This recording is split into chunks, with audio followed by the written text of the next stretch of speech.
ito ay tulad sa mga palayok na gawa sa putik upang ipakilala na ang dakilang kapangyarihan ito ay sa Diyos at hindi sa amin. Amen. Sa English translation po ng NIV version po, but we have this treasure in earthen vessels, that the excellence of the power may be of God and not of us. Tayo po'y manalangin. Hallelujah, Lord. Salamat, Abba Father, sa gabing ito. Oo, mahabay traffic. Ikaw ang nakakakita ng iba't ibang sitwasyon, iba't ibang nilalaman ng puso ng mga kapatid kong ito, Lord. Even sa puso ko, Anak, Panginoon, pumunta na kayo. Alam nakikita mo na mo may ang traffic laman, dyan. Lord. At nawa, Ingat kayo, Panginoon, ha? ay patuloy na mapagpala ang bawat isa sa amin. Ibuhos mo po, Panginoon, Lord God, ang pagpapala sa lahat ng aspeto ng aming buhay, lalo tigit, Panginoon, bilang isang kasangkapan na patuloy na naglilingkod at nagmamahal sa iyo, Panginoon. Patuloy po kaming nagpapahubog sa iyong mga salita. Patuloy na nagpapakumbaba, Lord God. Kung may nakikita ka, Okay, they're going to Lord, school. sa They mga need to oras go na to ito, school. Okay? batik ng galit, Okay? kayabangan, mga pride, mga kasalanan na hindi nakakalugod sa iyo, Panginoon. Patuloy na ilubog kami sa iyong banal na dugo at pakahugasan mo po kami. Pagpalain mo po ang bawat isa, Lord. Gayun din naman, Panginoon, patuloy kong itinataas sa iyo ang lahat po ng mga nagpasalamat sa buhay po ng kapatid namin na si Sis Beverly, Panginoon. Salamat po, Panginoon, sa katapangan ng kanyang puso, Lord God, na naroroon, na pinapakita, Lord God, ang kabilang side ng kanya pong pagkatao na meron at meron pong kahinaan. Pero dahilan po, Panginoon, Lord God, sa calling na ibinigay mo sa kanya, nakapagpapatuloy po ang kapatid namin ito. Lord, I declare restoration upon restoration, Lord, sa lahat po ng aspeto ng kanyang buhay. Pagpalain mo po siya, Panginoon Lord.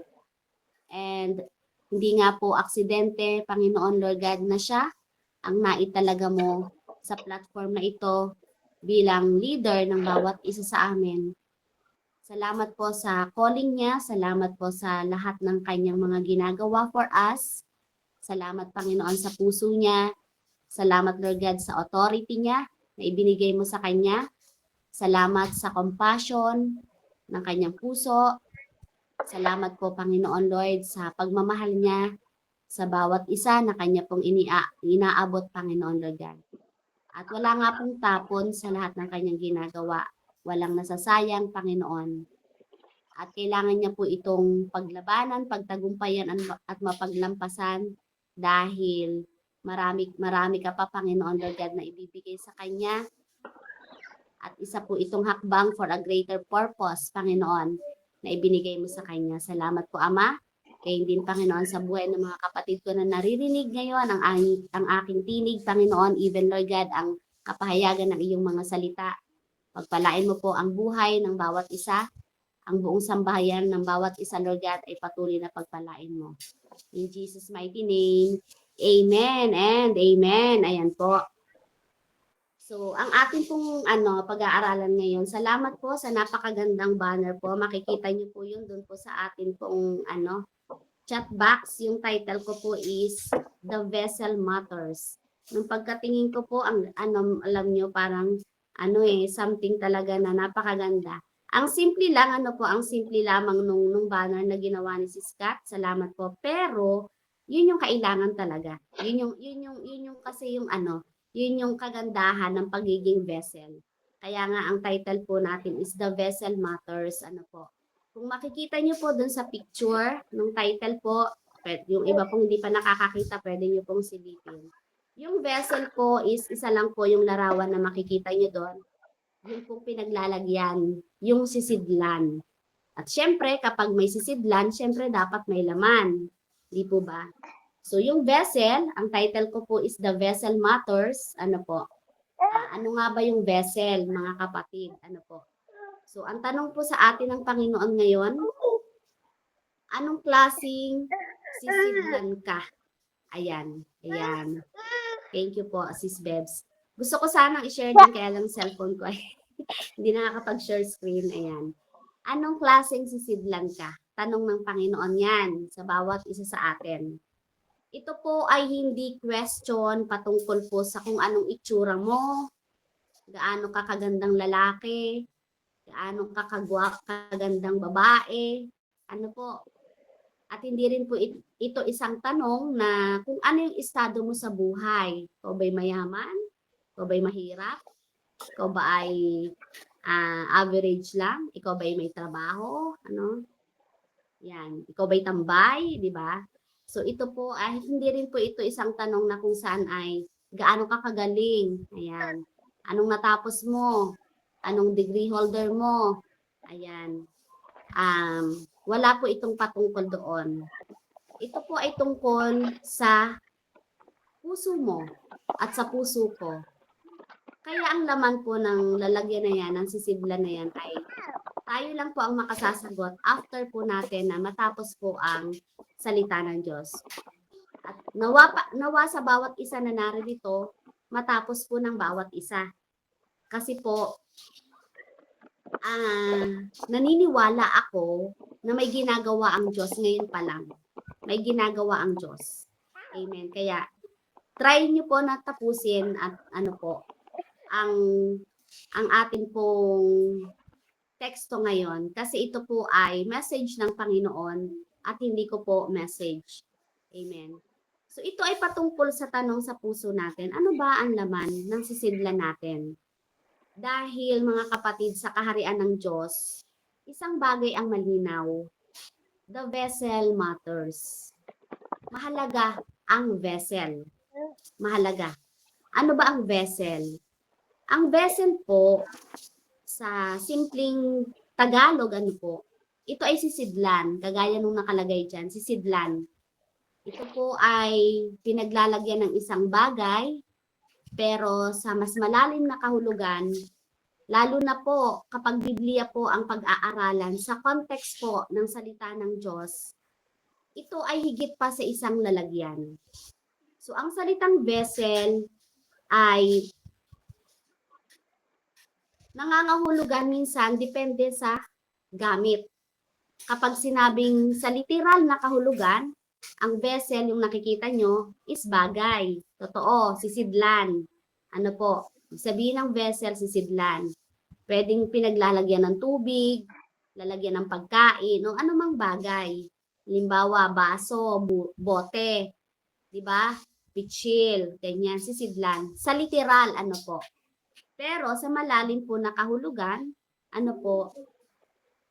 Ang sisidlan po ay isang may isang layunin o dapat may isang laman.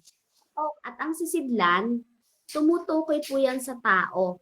Ayan. When it comes na po sa biblical aspect, ang sisidlan po o vessel, yan po ay tumutukoy sa isang tao na ginagamit. So lahat po tayo dito ay sisidlan. Kasi po tayo po ay tao. Ano po na ginagamit. Kaya sisidlan. Meron ba ditong pumasok na bilang isang bangko? May pumasok ba dito na lamesa? Diba? Yun yung mga bagay, diba? Pero tayo, sisidlan tayo eh. Bakit? Kasi may layunin ka at may laman ka. So, ito ay isang tao na ginagamit para ano? Anong layunin mo? Magdala o magpahayag ng isang bagay kung ano yung laman-laman mo. Amen po. So, dito po, sa konteksto po ng Bible, sisidlan po ang bawat isa ng Diyos. Sisidlan tayo ng Diyos. Ito'y isang tao na ginagamit ng Diyos bilang instrumento ng kanyang gawain. Kagaya po nito, gawain po ito ng Diyos. So, lahat tayo instrumento ng kanyang gawain. Ano pa ang nasa gawain ito? Pinakamahalaga yung salita ng Diyos. So, instrumento tayo ng salita ng Diyos. Ano pa? Bilang isang sisidlan po tayo. Paano tayo nagiging instrumento sa ang banda? Instrumento bukod sa gawain, bukod sa salita ng Diyos, nagiging instrumento din tayo ng pagpapala ng Panginoon. Kaya ang vessel, isa po itong sisidlang may laman. Di ba? Dapat may laman ka. Di ba? Kasi hindi ka naman bagay. Tao ka na sisidlan ng Diyos. Dapat may layunin ka. Hindi lang para nag-exist kang bigla dito sa mundo, tapos hahayaan mo na lang na mawala ka na lang ng wala kang ginawa. Hindi mo na naranasan ang purpose mo. So ang vessel din, dapat may pinaglilingkuran. Hindi pwedeng ang pinaglilingkuran natin ay sarili din nating tao. Hindi pwedeng ang pinaglilingkuran natin ay bagay kagaya ng pera. Hindi pwede yun. Kasi ang vessel, may pinaglilingkuran yan. Sino po? Ang atin pong Panginoong Hesus. Kaya hindi lang po ito basta bagay, tayo po ay isang instrumento. Sa buhay espiritual, ang vessel o sisidlan, malinaw na po ba? Ang vessel o sisidlan po, ito po ay tumutukoy sa tao. Tayo po yun. At ang matters, ibig sabihin, may halaga. Kaya pag pinagsama po, the vessel matters, ibig sabihin, mahalaga, kahalagahan ng sisidlan. Ano po? Ibig sabihin, mahalaga ang kondisyon mo, mahalaga ang kalinisan mo, mahalaga ang kahandaan mo sa pagharap sa Diyos. Amen? So dito, mga kapatid, madalas kasi iniisip po natin na ang mahalaga lang ay ang laman. Diba? Ano yung laman? Anointing, gifts, and talent. Kaya nga nabubulagan yung ibang lingkod ng Diyos yung mga ginagamit Alam nila sa sarili nila magaling silang kumanta. Yun yung laman nila talent nila yun Pero, 'di ba, yung mismong pinagagamitan, yung mismong katawan, yung mismong sisidlan nung awit, nung talento na yun, bagsak ang karakter, 'di ba? Kaya ang tanong ng Diyos ay hindi lang ano ang laman mo, kundi ito po, anong klaseng sisidlan ka? Mamaya po, sa bandang huli, meron tayo dong ipapakita na dalawang klase ng sisidlan na nasa Bible na kung saan binuhusan ng langis ng Panginoon yung dalawang ito. Pero magkaiba sila ng sisidlan. So maybe sa bawat isa sa atin dito is makaka-relate doon. Kaya po, I encourage po everyone na tapusin niyo po Water. ang mensahe ng Diyos. Dahil hindi ito para sa Diyos, para din po sa inyong sariling benepisyo bilang isang vessel ng Panginoon. Ano po? So, anong klaseng sisidlan ka? Bakit? Ang tanong ko yan. Kasi, the vessel matters. Hindi lang langis ang pinag-uusapan dito or yung anointing or yung presence ng Panginoon na ilalagay sa sisidlan mo. Kundi, kung saan ito ibinubuhos. Diba? Isang mamahaling pabango, halimbawa, kapag inilagay mo sa maruming lalagyan or bote, kahit pagaano ito kamahal, maaapektuhan pa rin ang amoy. Diba? Ganon din sa buhay po natin, kaya the vessel matters. Mahalaga ka. Vessel ka Ano po? Because God is not only preparing the oil, He is preparing the vessel. Kaya naririto tayo ngayon, hindi dahil perfect na tayo. Naririto tayo ngayon kasi pine-prepare pa rin tayo ng Panginoon. Hinuhulma pa rin tayo ng Panginoon. Amen. So, bakit mahalaga ang vessel? Sabi doon, the vessel matters. Bakit nga ba mahalaga ka? Bakit mahalaga ako? Lahat tayo, bakit mahalaga? Diba? Bakit? Kasi, lahat po tayo ay sisidlan. But not all of us are used. Lahat tayo sisidlan. Pero, hindi po lahat tayo nagagamit. Tingnan mo, sa loob ng bahay nyo, sige, kung sino yung, kung nasa sala ka man, nasa kwarto ka man, try mo pong lumingon, lumingalinga. Di ba, ang dami mong makikitang gamit? Pero lahat ba yun ginagamit mo? Di ba, baka mas marami pang display lang, palamuti, pampaganda ng kapaligiran. Pero, bihira, konti lang naman talaga yung mga bagay na nagagamit mo dyan. Di ba? Kaya lahat tayo sisidlan. Pero but not all of us are used.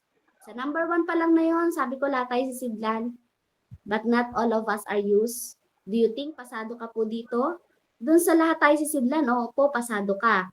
Pero doon sa next phrase na sinabi ko, nagagamit ka ba bilang sisidlan? Amen? Sabi po sa Jeremiah 18:6, hindi ba't gaya ng putik sa kamay ng magpapalayok, kayo ay nasa aking kamay? Sabi ng Panginoon. Ibig sabihin, lahat tayo ay sisidlan. Walang exempted. Ilan tayo dito po? 16? Walang hindi sisidlan dito. Bata ka man, matanda ka man, may pinag-aralan ka man, maganda ka man, o hindi man ganon, kagandahan, pero diba, sisidlan ka pa rin, mayaman ka man, mahirap ka man. At kapag ikaw ay tinuring mo na ikaw ay vessel ng Panginoon, diba, angkinin mo na may purpose ka. Pero hindi lahat, sabi ko nga, ay ginagamit. Maybe sisidlan po lahat ang naririto. Pero hindi lahat na naririto ay nagagamit sa kung ano yung purpose ng Panginoon. Sa bahay, di ba sabi ko nga maraming lalagyan, pero hindi lahat yun ginagamit. Merong ginagamit na nakatabi, ginagamit lang for a special occasion. Tama ba? Kasi, alam mo po, lalo na mga kapanahunan dati, alam ko kung makaka-relate sila Nanay Andrea, nung medyo maliliit pa siguro anak niya, yung may mga display ng mga mamahaling mga baso, mga pinggan, hindi pinapagalaw, hindi ginagamit araw-araw para pagkainan eh. Pero pagdating naman ng bisita, ay ipaglalabasan lahat ng mga magaganda. Kasi special occasion eh. Lalo na pag Pasko, naalala ko, yung nanay ko meron siyang malaking, alam mo yung parang lalagyan ng juice na merong mga baso-baso sa paligid. Anong tawag sa ganun? Punch Nababasagin. bowl. Punch Yun, bowl. may ganun. Pero alam niyo po, baka isang beses lang sa isang taon gamitin. Tapos, ilang minuto lang. Tapos, talagang ingat na ingat. Ang ganda pa ng paglalagyan, isang cabinet din na mamahalin. Diba? Iba yung mga pinggan. Tapos ang pang-araw-araw ng ginagamit, natatandaan ko pa ang ginagamit ng nanay ko nung panahon na yon. Alam mo, ang pinagkakapehan niya yung stainless, na may parang itim-itim na. Alam mo yung ang tawag doon, kalawang, pero hindi naman siya maduming. Tingnan. Ekas. Ganyan. Pero gustong-gusto na Tasa na aluminum. Oo, meron nga. Ayun. Stainless na puti. Na, di ba, parang, may kalawang pa siya sa labas. Porcelain sis. Opo. Pero pag tingin mo ang gaganda ng mug, 'di ba pag dun sa cabinet ang gaganda ng mug. 'Di ba? Even nga sa mga tulugan ang pinapatulugan lang sa amin noon banig. Tapos yung mga halos pagkaninipis na ng mga kumot na sa katagalan ng panahon ay napupunit na lamang. Pero pag dumating ang mga bisita, 'di ba? Kahit kami magpagulong-gulong na dun sa sahig, pero ang mga bisita, lalatag niya yung mga nakatagong mamahaling mga foam, yung magagandang mga, yung mga kumot na makakapal. Ganyan, di ba? Kasi may mga bagay na ginagamit for special occasion. At yung iba naman, hindi talaga ginagamit, display lang talaga sila. Kagaya ng mga flowers na parang yung hindi totoo. Ang tawag po doon, nabablanko ako yung ano lang yung tawag? Basta hindi totoo, artificial flower, 'di ba? Display lang 'yun, 'di ba? At may iba naman na bagay na nakatago lang sa atin. At may iba naman na alam mo yung kahit basag na dahil sa ganda, tinatago pa rin, nangihinayang. Pero basag na 'yun ha. Pero hinayang na itapon. So sa atin, yan, saan ka ngayon papasok kung sisidlan ka? Saan banda ka doon? Kung ikay ginagamit, ikaw ba'y pang special occasion lang? O ikaw ba'y pang display lang? O ikaw ay laging nakatago lang? O ikaw ay basag na ayaw mo namang magpa-repair? So ganun din po sa Diyos. Hindi sapat na tayo ay sisidlan. Ang tanong, usable ka ba? Kagamit-gamit ka ba? Di ba? Ang sisidlang matigas, yung hindi yan nahuhulma. At ang sisidlang marumi, hindi rin yan pinupuno. Marumi eh. Subukan mo yung baso, sobrang dumi. Pupunuin mo pa ba yan ng mamahaling mineral, water? Di ba hindi? Hindi pinupuno. So, ang sisid lang may bitak, ito po ang matindi. Ang sisid lang may bitak, hindi po yan mapagkakatiwalaan. Amen. Kaya lahat tayo ay sisidlan, pero salamat sa Panginoon. Kung ikaw ay sisidlang matigas, kung ikaw ay sisidlang marumi, kung ikaw ay sisidlang may bitak, pwede kang mahulma ng Panginoon, pwede kang punuan ng Panginoon, at pagtitiwalaan ka pa rin ng Panginoon. Amen. So, yun po. Pangalawa po, bakit mahalaga ang vessel or sisidlan? Kasi, mahalaga ang vessel or sisidlan kasi po, ang Diyos, hindi lang po siya tagapuno. Siya po ay tagahulma rin. Kaya yung magiging laman mo, Panginoon ang magpupuno. At ang gusto ng Panginoon, kung pupunuan ka niya, dapat papahulma ka sa Kanya. Amen? Bago ka gamitin ng Diyos, uhubugin ka muna niya. Ang problema po kasi, gusto natin gamitin agad tayo. At namimili pa kung saan gagamitin at kung kailan. Alam niyo ba yung tinatawag na choosy? Choosy? No. Lahat naman nagiging gaya, kahit naman ako eh. Choosy kung kailan gagamitin. Alam mo ba yun? Kung anong paggagamitan, ay, gusto ko sa worship ako. Ganyan. Di ba?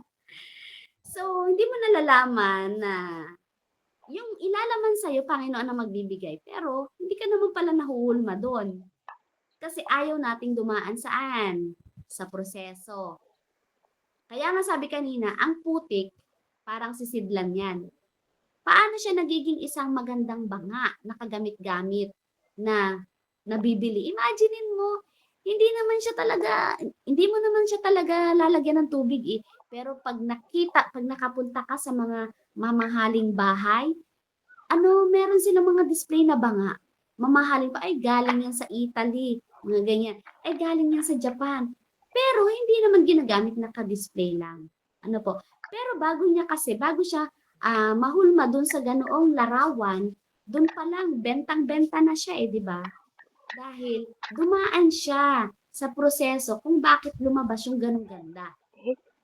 Kagaya natin, tayo po ay isang putik na hinuhulma lamang. At kapag po tayo dumadaan sa proseso, ibig sabihin, kung paano ang vessel ay napupunuan, may proseso yan ng pagpiga. Pipigain ka ngayon. Di ba? Kung mababasa natin, di ba, sa book ng mga dito sa salita ng Diyos, ang wine, di ba, hindi mawawala na mabasa natin yung wine na iniinom nila. At bago maging isang wine yan, dumaan yan sa crushing. Piniga ng piniga. Ang daming proseso bago siya naging isang masarap na wine. Kahit naman sa red wine, di ba? Diba? Bago siya naging red wine, bago naging ganun ang lasa niya, ang dami niyang pinagdaanan. Na pagpiga, crushing, ganyan. Kasi hindi naman pwedeng maging red wine yung mismong buo pang grapes. Di ba? At kapag po tayo ay sisidlan na pupunuan ng Panginoon, kaya mahalaga na tayo ay dapat na nagpapahulma kasi yung proseso po natin minsan umiikot. Alam mo, yung proseso kasi ng putik, di ba? Pagpiga, pag-ikot, di ba? Kaya nakikita natin, di ba? Na habang siya ay hinuhulma ng kamay, paikot-ikot siya, hindi lamang siya nasa isang posisyon. Hindi yung taong naghuhulma ang umiikot. Yung palayok ang umiikot, dumadaan siya sa mga kamay ng taong magpapalayok. At dumadaan siya, nagiging sisidlan siya, dumadaan siya sa proseso ng pag-init sa apoy. Amen. Wait. Ayan, pag-init sa apoy. So, hindi madali ang proseso. Sino dito ang nadadalian nang siya'y maging Kristiyano? Diba? Hindi madali. Kasi may mga something ka na comfort zone na tatanggalin ka doon. May mga something ka dati na nakagawian na lifestyle mo na masaya pero kailangan mong alisin kagaya ng pag-iinom. Talagang alam mo dati talagang buhay namin, every occasion dapat may inuman, hindi mawawala ang alak. 'Di ba? Bago pa magpicturan sa mukha, pinipicturan muna iba't ibang klaseng alak. Totoo ba 'yan, 'di ba? Dumaan ba kayo sa ganyan? Dumaan po ako sa ganyan. Alam mo 'yon? Pero, 'di ba, ngayon na tayo ay nasa Panginoon at alam natin na tayo nagagamit. Sisidlan tayo, vessel tayo ng Panginoon. Hindi madali ang proseso. Pero ito ay kailangan. It is necessary. Kailangan po ito bago ka maging vessel. Minsan nagtatanong tayo, Lord, bakit ang dami namang pagsubok kung kailan naman ako naging Kristiyano? Bakit saka ako naman nare-realize na grabe ang bigat pala ng pagsubok pero dati namang hindi ako Kristiyano? Bahala na si Batman ang aking paninindigan, di ba? Utang dito, utang doon, diskarte dito, diskarte doon, di ba? Pero ngayon, grabe daming pagsubok at hindi ka humahakbang. Dahil baka, alam mo yung kung paano ka dinadaan ng Panginoon sa proseso, kung paano mo yung susolusyonan di ba? So hindi mo napapansin, hinuhubog ka na pala doon sa dami ng pagsubok na yon. Bakit? Because a vessel that will carry glory must endure pressure. Di ba? Kung ikaw ay vessel, di ba, na dala-dala mo yung glory ng Panginoon, talagang marami kang pressure na pagdadaanan. Pangatlo, ang nilalaman, bakit mahalaga ang vessel o sisidlan? Ang nilalaman po kasi ng vessel ng Panginoon tayo ay mahalaga. Di ba? Walang ginamit ang Diyos na hindi mahalaga. Lahat tayo mahalaga. Amen. Bakit? Kasi yung sisidlan ang nagdadala. Di ba? Tayo yung nagiging daluyan. Sabi dun sa 2 Corinthians chapter 4 verse 7, we have this treasure in earthen vessels. Ang treasure po dito ay mahalaga. Pero nilagay ito sa kagaya ng sa mundo, di ba? Mahalaga tayo na maging vessel dito sa mundo na ating ginagalawan. Kahit na po tayo is marupok, simple lang, madali tayong magdamdam, di ba? At minsan, agad-agad tayong nagiging emotional, Pero bilang vessel, mahalaga po tayo. Bakit? Bakit tayo mahalaga? Kasunod na sinabi dun sa 2 Corinthians chapter 4 verse 7, sabi doon, that the excellence of the power may be of God and not of us. Sa Tagalog po, sabi doon, palipat ko pala. Sabi doon sa Tagalog ay upang ipakilala na ang dakilang kapangyarihang ito ay sa Diyos at hindi sa amin. Kaya mahalaga yung sisidlan. Diba? Para ipakilala yung dakilang kapangyarihan ng Diyos at hindi ipakilala mo yung sarili mo. Porke ba talented ka? Porke ba nagagamit ka na? Diba? So, kaya malinaw. Ang kapangyarihan po ay galing sa Diyos, hindi po sa atin. Vessel lang po tayo. Hindi tayo pinili ng Diyos dahil perpekto tayo. Di ba? Pinili tayo dahil nagiging available tayo sa gawain ng Diyos. Nagpapagamit tayo. So, pang-apat, ang uri po, bakit mahalaga ang vessel? Ang uri ng sisidlan kasi ay nakaaapekto sa pagbubuhos. Sa Bible, may mga pagkakataon na ang sisidlan ang dahilan We go out. kung bakit may pagbuhos o wala. Ano ba yung pagbuhos na yun, di ba? Yung oil, sino po nakakaalam ng kwento yung widow, di ba? Doon sa 2 King, sinabihan siya na manghiram ka ng maraming sisidlan. Ito yung balo na ang dami-dami niyang utang, di ba? Sabi ng lingkod ng Diyos sa propeta, manghiram ka ng maraming sisidlan kasi inutusan siya ng Panginoon. So, dito ipinapakita, anong uri, ang uri ng sisidlan ay naka-apekto sa pagbubuhos. Tayo, ibig sabihin sisidlan tayo. Tayo po ay naka-apekto dun sa pagdadaluyan na ibang tao. Amen. Kasi dito, sabi dun manghiram ka. So, habang may sisidlan, yung balo na yon, di ba? Nalalagyan may himala. Hindi na uubos yung langis. Di ba? Hindi na uubos. So, nang maubos na yung sisidlan, tumigil yung langis. Just like us. Diba? Kung anong klase tayo, kung wala tayong kung hindi tayo nakakonekta sa Panginoon, ano yung ipapadaloy mo dun sa iba? Kung hindi ka nakakakonekta nagkakaroon ng intimacy, paglalim sa salita ng Diyos, paglago ng karakter, 'di ba? Kung lahat 'yun ay natigil, matitigil din yung pagbubuhos mo at pagiging daluyan ng pagpapala ng Diyos sa iba. Kagaya nung tumigil yung himala, bakit? Kasi naubos na yung sisidlan. 'Di ba? Hindi naubos ang Diyos ng ilalagay. Hindi naubusan siya ng ilalagay, kundi naubos yung sisidlan. Pero salamat sa Panginoon, nang maubos yung sisidlan, nakasapat ito para makapagbayad ng pagkakautang yung widow na yon.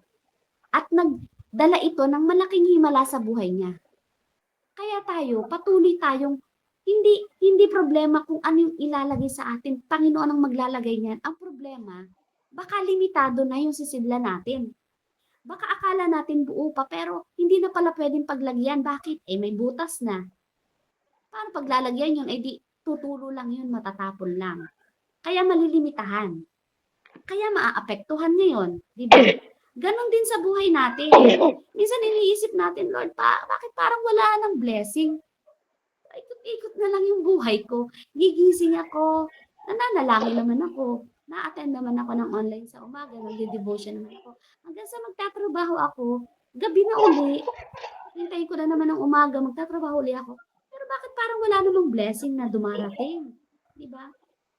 Hindi kaya kinukulang na yung sisidlan mo? Check mo yung sisidlan mo. Or baka di naman pwedeng andyan na yung blessing ng Panginoon, hindi lang mailagay-lagay sa sisidlan mo. Kasi hindi pwedeng maubusan ng pagpapala ang Panginoon. Amen. Depende sa kondisyon ng sisidlan. So, anong klaseng sisidlan ka? Ikaw ba'y malinis? Kasi dapat ang sisidlan malinis. Diba?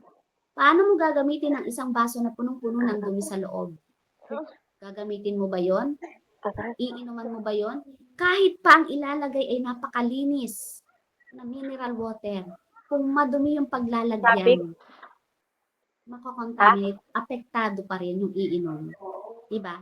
So, kung vessel ka, at lumalakad ka sa Panginoon, pero same, kasalanan pa rin. Lagi mong ginagawa, nadapa ka na noon doon, ayan na naman, natempt ka na naman na gawin yon.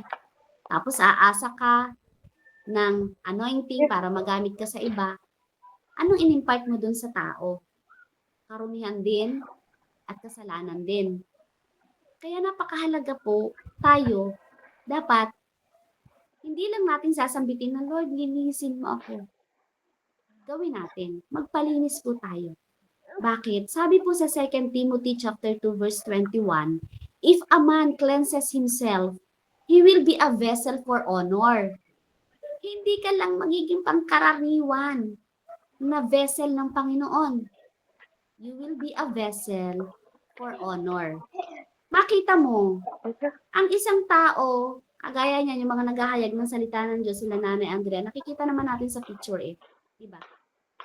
Sino sila para tumayo doon para pakinggan ng mga tao na napakasiti, makampante pang nakikinig?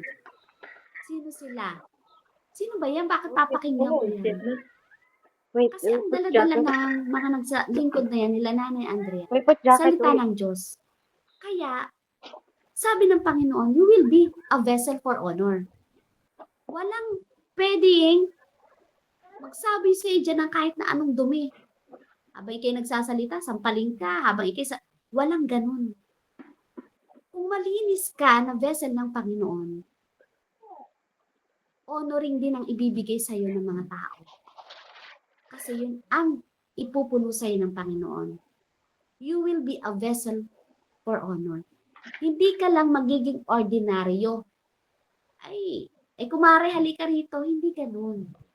Diba, nagpapalinis rin tayo dapat. Amen. Pangalawa, anong klaseng sisidlan ka? Available ka ba? Kahit na anong galing mo, kahit na anong ganda mo, kahit na anong calling, meron ka, kahit na ikaw pa yung anong tawag doon, yung lahat kaya mong gawin. Ano po, kung hindi ka naman ready, at kung hindi ka naman available, hindi ka pa rin magiging maayos na vessel ng Panginoon. Pag sinabi sa'yo, kapatid, ipag-pray mo naman ako, ay teka, ako may lakad eh. Mga ganyan ba? Hindi available? Kapatid, pwede bang tayo naman ay magbay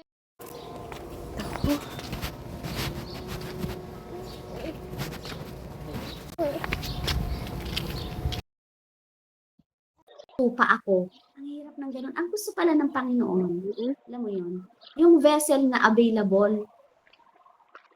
Imaginin mo yung tao na dumadaan ka sa matinding problema at hihingi ka ng konting oras dun sa tao at sabihan ka na hindi siya available. Pero parang yung moment na yun, parang feeling mo, mamamatay ka na sa sobrang lungkot, sa sobrang depressed, pero tanggihan ka niya dahil hindi siya available. Sakit, di ba? E paano kung gawin sa atin ng Panginoon? Kailangan mo yung comfort ng Lord. Kailangan mo yung tulong ng Lord. Pero, sinabi sa'yo ng Panginoon, anak, hindi ako available. Diba? Kaya ang vessel, napakahalaga, available yan. Available sa lahat ng gawain ng Panginoon. Available sa kanyang asawa, available sa kanyang mga anak, baka sa dami mong ginagawa, hinayaan mo na lang yung mga anak mo. Panay ang preaching mo sa iba, panay ang turo mo ng pananalangin. Pero hindi ka naman available para mag-lead ng prayer sa pamilya mo, sa asawa mo. Diba? Kailangan available tayo. Yun yung isang character na hinahanap ng Panginoon bilang vessel. Diba? Ready ka sa calling mo. Vessel ka eh. Ready ka dun sa ilalaman ng Diyos. Available yung lalagyan mo, hindi laging nakasarado. Ang hirap pag laging nakasarado. Bakit? Bumabaho yung loob, hindi nakakasingaw. Hanggang sa nasisira na yung loob, nilulumot, diba? Kinakalawang. Hindi available, laging nakasarado eh. Ayaw maging open. Diba? Anong klaseng sisidlang ka pangatlo? Ikaw ba ay buo o may bitak? Ibig sabihin po nun, may mga compromising ka pa ba rin ginagawa? May lihim ka pa bang kasalanan? Kita ng Diyos yan. Amen? Hindi maiiwasan yung mga maliliit na kasalanan. Pero, aware ka dapat doon at hindi mo na dapat siya binabalik-balikan. Ay, ang Diyos naman ay mapagpatawad. Lord, gagawin ko uli ito ha. Hingi na lang uli ako ng tawad. Alam mo yun? Hindi ganun. Ano po? Lalo na po sa ating mga mahal sa buhay. May mga lihim ba tayo na ginagawa pa rin? Slow down. Mga delete messages. Alam mo yun? Mga itinatagong conversation. Amen. Yung mga hindi pagiging transparent. Hindi pagiging totoo. Diba? Ibig sabihin, ikaw yung sisidlan na may bitak at hindi buo. Pang-apat, anong klaseng sisidlan tayo? Mapagpakumbaba ba tayo? Diba? Ang sisidlan, hindi porke ang ganda ng mamahalin ka, gawa ka sa mamahaling bagay, maganda ka sa labas, hindi ibig sabihin malinis ka at puro ka dun sa loob. So, ganun din tayo. Kailangan, habang tayo lumalago sa salita ng Diyos, lalo tayong nagiging mapagpakumbaba. Lalo po tayong nagkakaroon ng design, naabutin po ang ating pong kapatiran, ang lahat po ng nakapaligid sa atin. Lalo po tayong nagiging maunawain, maging yung may love. Napakahalaga nun eh. Hindi mo masasabi na mapagpakumbaba ka pero yabang-yabang mo. Diba? Kung magtama ka ng tao, wagas. Hindi pwedeng ganun. Amen? Dapat palagi tayong maging mapagpakumbaba. Kung paano napupunan ang ulo mo, dapat ang nagiging dala niyan sa'yo, sa kabigatan, sa dami ng laman, dapat yuko, pagyuko, hindi paglaki ng ulo. Diba? Kung paano ka nalalaman ng kung dati, wala ka namang kaalaman talaga tayo. Nagsimula naman tayo, wala naman tayong alam eh.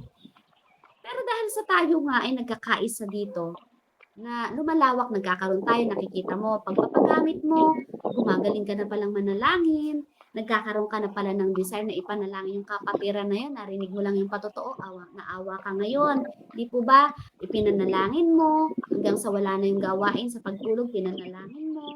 Di ba? Part yun ng pagiging nagpapakumbaba ka. Di ba? Hindi yung, yan, problema niya ganun. Ay, parusa sa kanya yun, hindi ganun. Amen. Habang tayo nagagamit ng Panginoon, nagkakaroon tayo ng alam, lalo na sa salita ng Diyos, nakakarinig tayo ng mga bagay na napapagpala tayo. Dapat, bumibigat, dumadami ang laman ng ulo natin, payuko dapat, hindi palaki. Ano yun? Marami kasing mga tao na nakagraduate ng Bible schooling, theology, alam mo yun, nagkaroon ng, ang daming naging alam, sa sobrang daming alam, nagkaroon ng sakit. Ano po yung sakit nila? Hydrocephalus. Hindi. Lumaki ang ulo. Hindi po. Diba? Ang hirap ng ganun. Napakaganda po sa paningin ng Diyos na ang isang taong nagagamit na, kagamit-gamit, available, ay mapagkumbaba. Bakit? Kasi pupunuan niya ng pupunuan yan eh. Amen? So tandaan natin, tayo po ay vessel lang. Kaya huwag tayong maging mayabang. Amen? Pero salamat, sa platform na ito, wala pong ganun. Wala po ako na-encounter na ganun. Dito po, sa platform na ito. Wala pong mayabang talaga. Sa totoo lang po, salamat, glory to God. Vessel talaga tayo dito. Amen? Ayan, the vessel matters. Ito na po yun. Gusto ko lang po sa inyong ipakita yung dalawang hari na kung saan ay binuhusan ng langis ni Samuel. Sino po yon? Pwede niyo pong i-type dyan kung sino yung mga nagbabasa ng Bible. Ayan. Inanoint po ng Panginoon sa pamamagitan po sa nalingkod ng propeta na si Samuel, buhusan daw ng langis. Sino po yon? Anyone po? Yung dalawa pong hari na yon. Yan. Thank you po, Sis Robilyn. Si Saul at si David. Ano po? So yan. Bakit makikita natin dito the vessel matters? Saul versus David edition. Yan po ang akin pong parang nakalagay dito. Ano po? So, dito po kasi, hindi problema ng Diyos yung langis, sabi ko nga, Hindi nauubusan ang langit ng anointing. Hindi nauubusan ang langit ng pagpapala. Ang problema yung sisidlan. Sabihin mo sa katabi mo ngayon, hindi kulang ang langis. Baka kulang ang sisidlan mo. Yan, pwede niyo po lagay sa chat box kung sino yung pwede niyo gusto niyong pagsabihan or sarili niyo gusto niyong pagsabihan. Hindi kulang ang langis, baka kulang ang sisidlan ko. Amen? Because the vessel matters. So may pagkakaiba ang sisidlan po ni Saul at ni David. Nung i-anoint po si Saul, mababasa po yan sa 1 Samuel chapter 10 verse 1. Ano po yung ginamit na sisidlan nung i-anoint siya? Ano yung ginamit na sisidlan ni Samuel na pinaglagyan ng langis na ibubuhos sa ulo ni Saul? Meron po bang nakakaalam? Anyone? Ayan. Anong sisidlan? Ang sisidlan po na ginamit ni Samuel nung binuhusan po niya ng oil si Saul ay flask o bote nakalagay doon. Sa iba pong translation ay banga. Yun po yung ginamit. Pero nung i-anoint ng Panginoon at sinabi ni Yahweh, na buhusan ng langis si Haring David dahil siya yung napili ng Panginoon na maging hari ng Israel, makikita po yun sa 1 Samuel chapter 16 verse 13, ang ginamit po dun ay sungay. Yes, Sis Debs, horn. Ang ginamit, pinaglagyan ng langis ni Samuel yung sungay ng hayop at yun yung ginamit nung binuhusan at inanoint si Haring David. So, hindi lang siya nagkataon na magkaiba ng sisidlan. Ibig sabihin, may mensahe. Kaya nga ang tanong ng Panginoon sa inyo ngayon, anong klaseng sisidlan ka? Kasi, ikaw ang makakasagot. Kasi mensahe ito ng Diyos para sa sarili natin. Anong klaseng sisidlan tayo? Yung banga o yung bote o yung tinatawag na flask na ginamit kay Saul, ito po ay gawa ng tao. Ano po? Ito po ay limitado, ito po ay nababasag, ito po ay mahuna. Yan, kasi gawa ng tao. Pero yung horn, galing sa hayop. Ito yung natural. At ito ay dumaan sa proseso kasi napakahirap. Sige, subukan mong tanggalin ang sungay ng hayop. Di ba napakahirap? Bago mo matanggal yon, di ba? So yung bote o yung banga o yung flask na nilagay, pinaglagyan na sisidlan kay Saul, panlabas lang po yun, madaling masira. Bakit panlabas na sisidlan? Kasi makikita po natin doon, bago po siya buhusan ng langis, ay inilagay po sa Biblia na si Saul daw po ay gwapo, matangkad, impressive, mukhang hari. Kaya nga nung siya pinalibutan ng tao, nangingibabaw yung itsura niya eh. Kitang-kita yung katangkaran niya. Di ba? So, pero yung sisidlan niya, bahuna, gawa ng tao, bote or banga sa ibang translation. Anong ibig sabihin nun? Yung sisidla na ginamit nung inanoint siya, yun yung sisidla na pwedeng mabasag. Yung panlabas lamang yung lakas. At walang lalim ang pundasyon. Kaya nung dumating yung pressure sa buhay ni Haring Saul, natakot siya sa tao. Diba? Mas hinangad niya yung sasabihin sa kanya ng tao. Amen. Mas linis niya yung mga tao. Mas pinili niya ang opinion ng iba kaysa sa Diyos. At nag-compromise siya. So, ganun ba tayo? Na kapag dumadaan tayo sa pressure, sinabi ng iyong pamilya, ng iyong asawa, bakit mo ba ginagawa yan? Pressure yun sa atin, di ba? Pressure yun, ang laking pressure nun. Ano bang napapala mo dyan? Bakit ka ba attend dyan sa online na yan? Eh kung ipinapahinga mo na yan at masyado ka nang napagod maghapon, pero pakinig ka pa rin ng pakinig, ano ba napapala mo dyan? Diba? Pressure yun. O kaya magbabible study ka, imbis na magtinda na lang, maghanap buhay na lang. Diba? Nape-pressure. Ano ba yung gagawin mo? Susundin mo ba ay tao?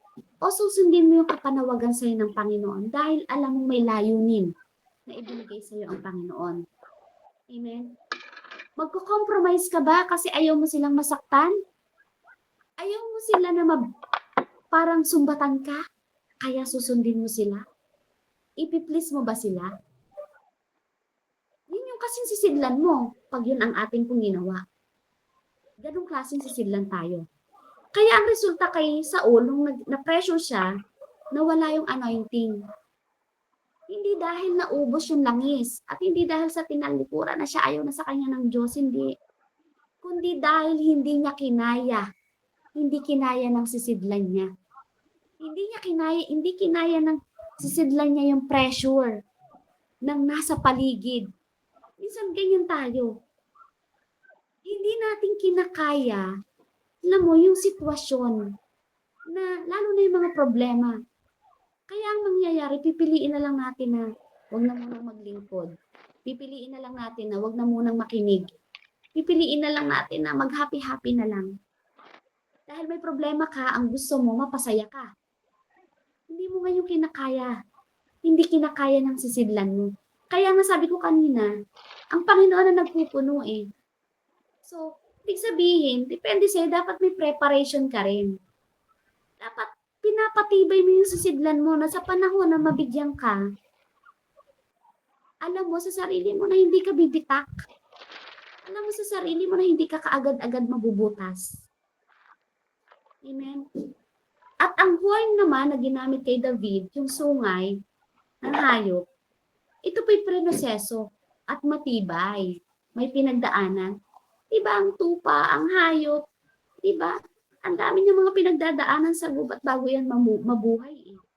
Grabe ang mga pakikipagbuno niya, diba, dun sa ibang mga wild animals, kung paano nila, diba, protektahan ang sarili nila, diba, napakatibay sa pressure. Ang horn, hindi mo rin basta-basta makukuha. Yun yung anointing. Yun yung ilalagay sa iyo ngayon ng Panginoon. Sa sisidlan mo, nakahanda ka ba ngayong gabing ito? Kasi, make it sure na ang ilalagay sa iyo ngayong gabing ito ng Panginoon, hindi yan basta-basta makukuha. Walang taong makakakuha niyan sa iyo. Walang taong makapagpapaalis niyan sa iyo. Amen? Galing kasi yan dun sa sisidlan na kagaya nung ibinigay kay Saul pinaglagyan. Ano po, galing sa hayop na buhay. May buhay. Likha ng Panginoon. Unlike sa bote or banga, likha ng tao. At yung anointing, yung laman na ilalagay sa atin bilang vessel, bilang sisidlan, dumaan dapat yan sa laban. Ako'y naniniwala na ang lahat ng ito, kung ang isa'y papakinggan, ang patotoo niya, yung kumpletong patotoo, kulang ang magdamag. Amen? Kasi may pinagdaanan tayong laban na napagtagumpayan natin. Amen? Kaya nga naging vessel ka. Hindi ka ngayon pumapayag na display ka lang ng Kristiyano. Kasi sa dami ng pinagdaanan mo, ikaw yung tamang tao na pwedeng makasagip dun sa pinagdadaanan ng iba. Amen? At yung horn na pinakita dito, na pinaglagyan ng langis na inanoint kay David, dumaan sa sakit. Alam mo yung sakit? Siyempre, napakasakit kayong mabunutan ng sungay. Diba? Kasi ano yun parang yun yung protection nila yung mga hayop. Protection nila. Sa atin din ganun. Nung una, alam mo, ang dami mong kaibigan. Pero dahil dumadaan ka sa hulma, sa proseso, sa righteousness, sa holiness, sa holy living, yung mga dati mong kasama sa inuman, unti-unting nawawala. At kapag inopen mo na ngayon, unti-unti nabubuksan ang salita ng Diyos, makakwentuhan mo lang, nalayo sa'yo. Minsan mapagkakamalang ka pa na, ay, ano mo yun, may tama na yun. Alam mo yun, may iba na yun Ay, ano na yun? Praise the Lord na yun. Masakit, di ba? At hindi lang yan. Minsan, mismong mahal natin sa buhay, ang hindi nakakaunawa. Masakit Masakit kang sabihan ng ganun. Narinig ko rin yun sa mga kapatid ko Bakit ba ikaw bigay ng bigay? Kung iniipon mo yan, may mapapala ka pa. Alam mo yun? Sakit. Tsaka yung hindi ka nasasaktan dahil pinapatungkulan ka ng ganun. Nasasaktan ka kasi alam mo yung sinasabihan nila Panginoon At hindi nila kailanman mauunawaan yung lalim ng relasyon mo sa Panginoon. Kaya ang sakit. Ang sakit kasi alam mo yung nababastos nila. Mahal mo sila sa buhay, nababastos nila yung Panginoon mo. Napakasakit po. Diba? Pero doon ka pinapatibay. Nagpapatuloy ka kasi gusto mo rin silang abutin ng Panginoon. Dahil din naman sa kanila yun Kaya lang hindi mo nga ma-explain. Kasi iba nga kasi yung lalim ng pundasyon ng sisidlan mo. Yung anointing na nilagay sa'yo ng Panginoon. Kaya dumaan sa proseso. Ganun po si David. At ganun din po tayong lahat. Minsan anak ang gagamitin sa'yo, anak mo gagamitin sa'yo. Diba? Pero, ang sakit kasi mahal na mahal mo yung Panginoon At ayaw mo silang patulan.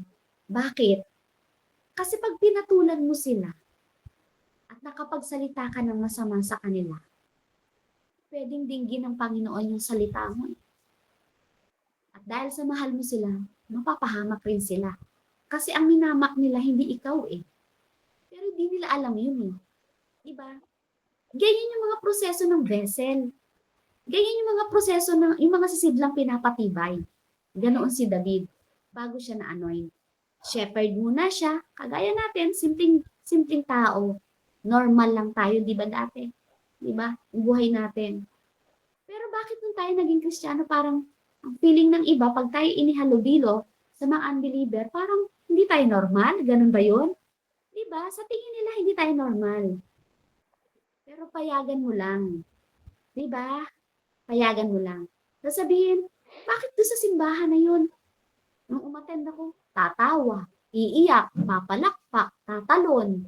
Ayan na naman, tatawa na naman. Ayan, iiyak na naman. Di ba ganyan tayo pag tayo nananambahan? Di ba? Hindi nila maunawaan yun. Kasi, ganun tayo dati. Gaya ni David, shepherd dati, noong una, sabihin, walang nakakakita sa kanya eh. Hindi siya kagaya ng mga kapatid niya, di ba, na naandun sa kaharian ni Saul na nakikipagdigma. Di ba, may mga suot-suot na mga baluting pandigma. Hindi siya ganun eh. Hindi siya kagaya ng mga kapatid niya na impressive yung looks. Na kagaya nga, di ba, na ano si Samuel, na akala yun na ano siya sa mga, wow, makisig to, matipuno, pero hindi. Si David, yung kanyang ginagawa, bilang shepherd, walang nakakakita. Just like us. Diba? Walang nakakakita sa ating mga panalangin kung paano tayo manalangin sa Diyos. Diba? Minsan nga intimacy natin, gusto natin tayo lang. Kukulong sa kwarto, hintayin na tulog na ang lahat. Diba? At si David, nakipaglaban niya sa leon at oso. Sabihin, kung walang nakakakita, normal lang siya dati, ordinaryo, diba? Na nag-aalaga ng mga leon at oso. Isa yun pala sa proseso ng Panginoon. Tinuruan siya ng Diyos makipagdigma sa lihim. Lihim. Yun yung kagandahan. Na tinuturuan ka ng Diyos sa lihim na paraan. Paano yun? Have an intimacy with God. Kasi doon unti-unti tumitibay yung sisidlan mo eh.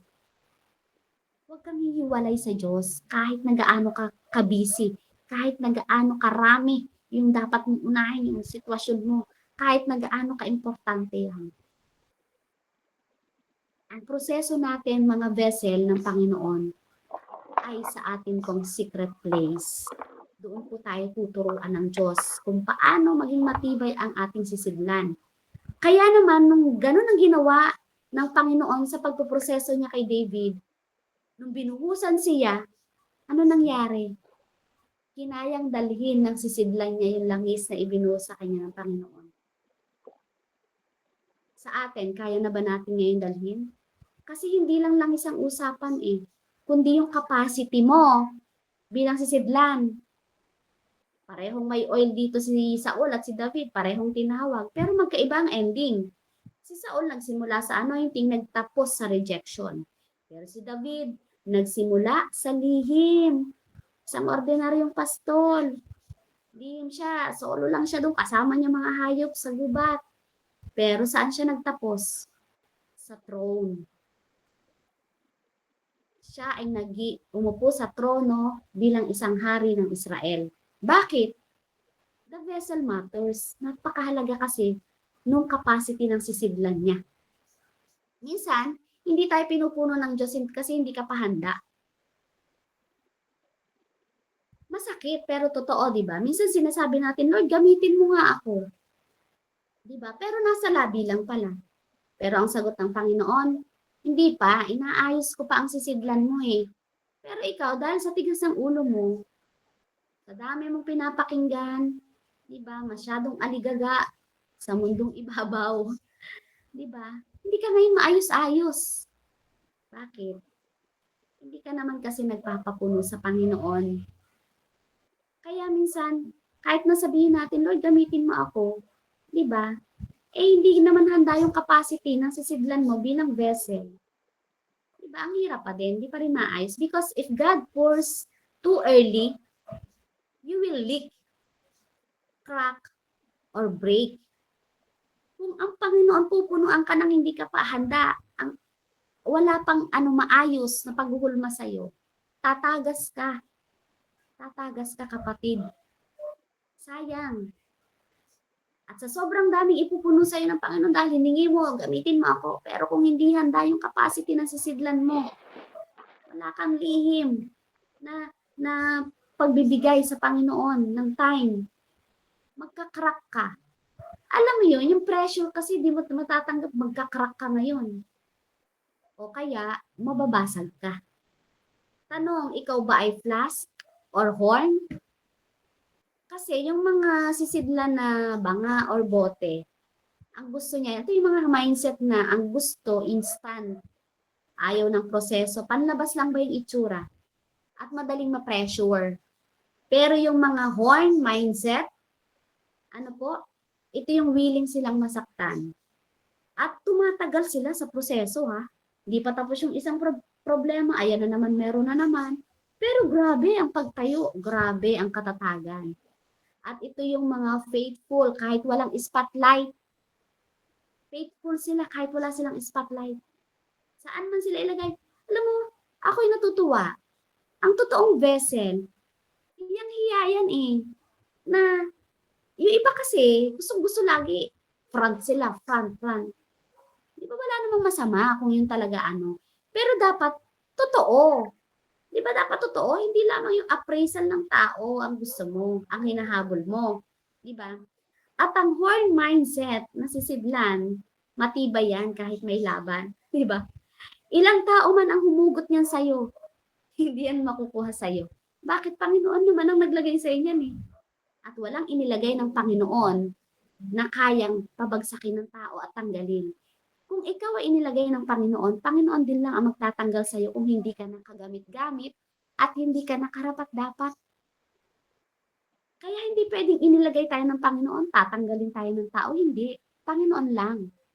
Kung sino ang naglagay, siya rin lang ang makapagpapatanggal nun. Amen? So isipin mo, binuhusan ka ng Diyos ng sobrang daming langis, pero may crack ka. So habang umaapaw, anong mangyayari? Tumutulo. Diba? Sayang. Hindi dahil kulang yung Diyos, kundi dahil may tagas tayo. May tagas yung ating sisidlan. So may mga Saul na pinalitan at may mga David na pinili. Malinaw sa Biblia. God rejected Saul. God chose David. So hindi dahil mas perfect si David, kundi mas prepared kasi yung sisidlan niya. Kaya nga napakahalaga eh. Na prepared ka, available ka, pinaprocess ka, di ba? So mga kapatid, hindi mo kailangang habulin yung langis. Dahil hindi naman nauubusan ng Panginoon ng ilalagay sa atin. Ayusin muna natin yung ating mga sisidlan. Darating ang langis. Kahit gaano karami, pag okay na okay ka, malulunod ka sa pagpapala ng Diyos. Kasi kayang dalhin ng sisidlan mo eh. Napakatibay. Diba? Hindi mo kailangang pilitin ng anointing. Dapat maging kagaya ako nito. Dapat ganyan din ako magsalita. Hindi. Ihanda mo lang ang puso mo. Ibubuhos yan sa'yo ng Diyos. Amen? So ngayon, harapin natin yung sarili natin. May crack ba? May dumi ba? May tinatago ka bang sira sa sisidlan mo? Sabihin mo sa Panginoon. Diba? Basagin mo ang dapat basagin. Linisin mo ang dapat linisin. Sabihin mo, hubugin mo ako, Lord, para kapag binuksan mo ako, kaya kong dalhin yung langis. Amen. So ngayon po, invite ko lang po kayo na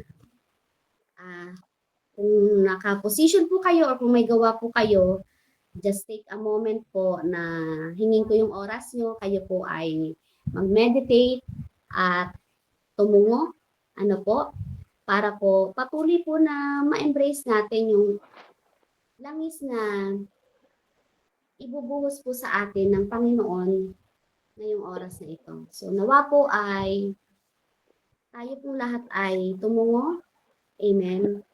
At patuloy po na damhin natin may mga something pong kapahayagan po ang ating pong Panginoon.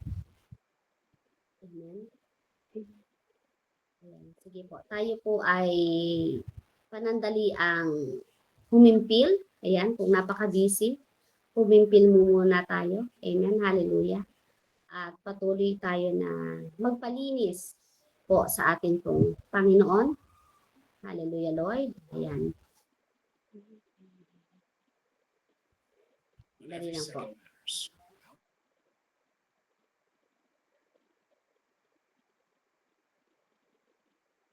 Ayan, bilang sa akin pong pagtatapos, sige po, kayo po ay mag-meditate at kausapin niyo po ang Panginoon at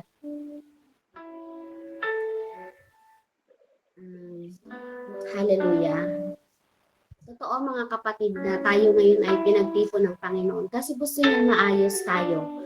Ang bawat isa sa atin, kung inaakala mo na okay ka, baka may something part na basag ka, tumatagas ka, may leak ka, at hindi ka tuluyang magagamit ng Panginoon. Mga kapatid, darating ang sandali, lalapit ang Diyos na may dalang langis. Siguro ito yung moment, damhin mo lang, nasa nakatungo sa'yo, kalapit mo ang Panginoon, may daladalang langis. Hindi siya magtatanong kung gaano ka kagaling. Hindi niya hahanapin kung gaano ka kasikat. Isa lang ang titingnan ng ating Panginoon sa mga oras na ito. Handa ba ang sisidlan mo? Isipin mo to. Nakatayo ka sa harap ng Diyos at ibubuhos niya ngayon yung anointing sa'yo para maging daluyan ka ng napakaraming pagpapala sa iyo.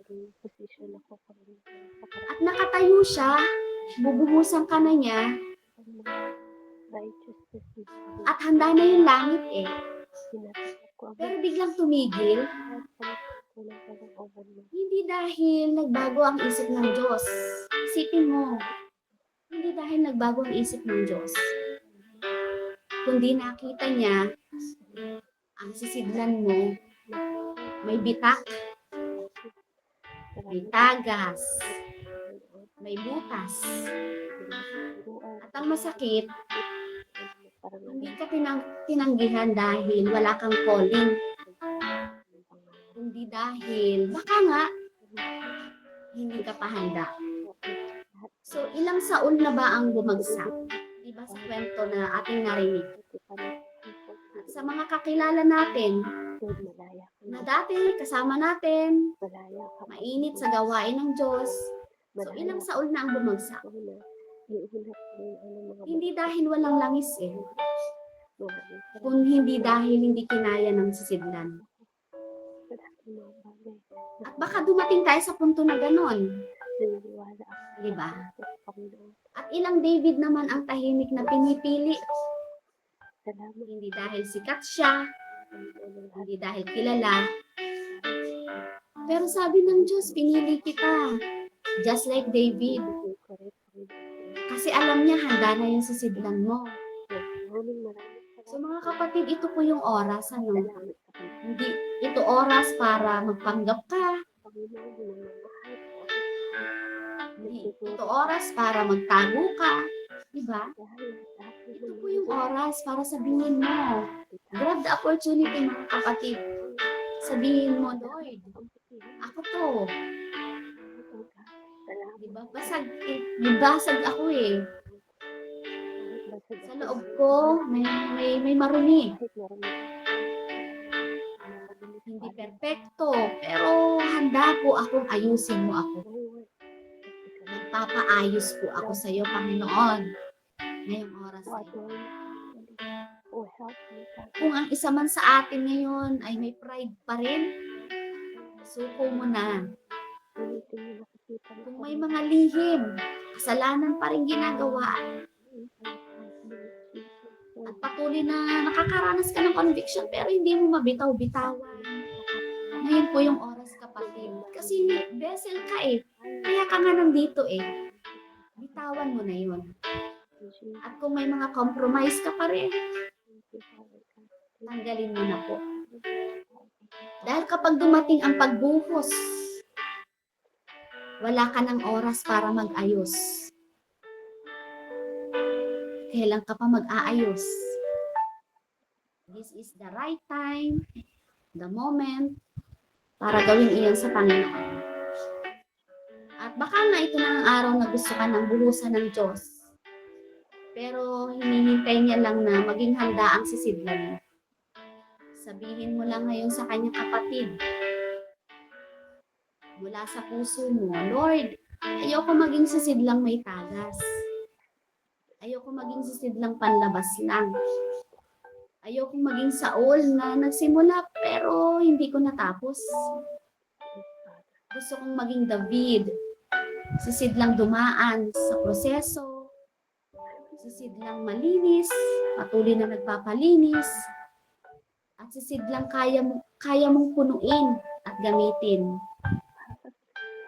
Kaya ngayon mga kapatid, kung handa ka, taas mo lang yung mga kamay mo, di ba? There is power sa pagtaas ng kamay. Lumapit ka lang sa Kanya. Sabihin mo, Lord, linisin mo ako. Hubugin mo po ako.